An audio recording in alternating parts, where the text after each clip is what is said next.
Most people tell you that your empathy is your greatest gift. They tell you that your ability to see into the soul of a stranger is a superpower. But for the INFJ, this superpower is often a slow-acting poison. You understand everyone so deeply that you've accidentally made yourself unnecessary to understand. You are a master at solving puzzles, but you've forgotten that in every relationship you fix, you are becoming the invisible piece that holds it together. By the end of this video, you'll understand why your gift is actually creating the very loneliness you're trying to escape, and the one radical shift that will force the world to finally see you. There is a specific kind of silence that follows an INFJ's deep conversation. It's the silence where you wait for them to ask, "And what about you?" But they never do.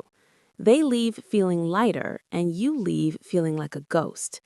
You think if you just understand them more, they will eventually feel safe enough to reciprocate. But here's the tension I want you to sit with. The more effort you put into understanding them, the less psychological reason they have to ever understand you.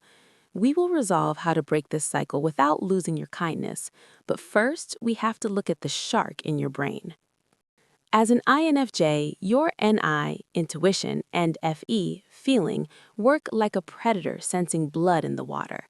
When someone is leaking energy, showing insecurity, trauma, or emotional dysregulation, it's like a magnetic pull for you. You want to dive in.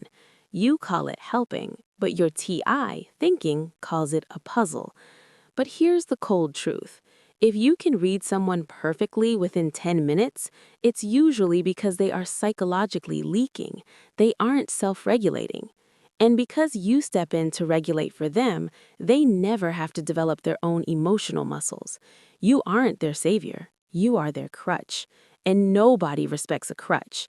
They just rely on it until they can walk, then they leave it behind. Let's talk numbers. If someone's emotional baseline is a 5 out of 10 in terms of pain, and you come in and carry 2 points of that burden for them, they don't stay at a 3. They subconsciously act out or sink deeper until they hit 5 again. Why? Because 5 is their comfort zone. You are working overtime just to keep them at a baseline of dysfunction. This is why you feel like a martyr. You are taking on a responsibility that isn't yours, and in doing so, you're actually enabling their self-sabotage. You're preventing the very growth you claim to want for them. So, how do you stop? You don't explain yourself. INFJs love to explain. I feel like you don't see me. Stop. Explanation is a plea for entry. Instead, you must become a tuning fork. A tuning fork doesn't beg the room to be in tune. It simply vibrates at its own frequency. If the room is out of tune, the fork doesn't change. The room eventually feels the discordance. You need to start closing the emotional dynamic when someone is dysregulated. You don't have to leave the room. You just have to leave the connection. Practical integration. The 5% rule. If you're giving 70% to a relationship and getting 30% back, do not ask for more. Simply drop to 65%.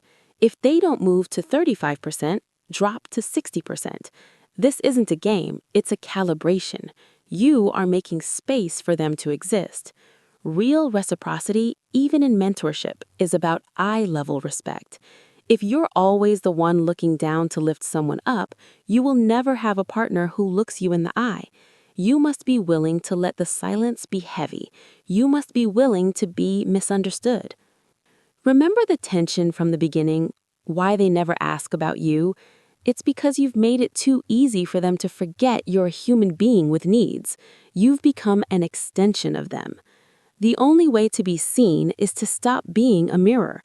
When you choose yourself, when you become a whole, grounded, and sometimes unhelpful person, you provide the ultimate gift to others, a blueprint of what it looks like to be healthy.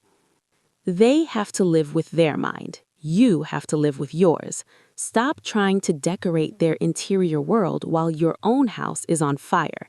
Be the lighthouse, not the rescue boat.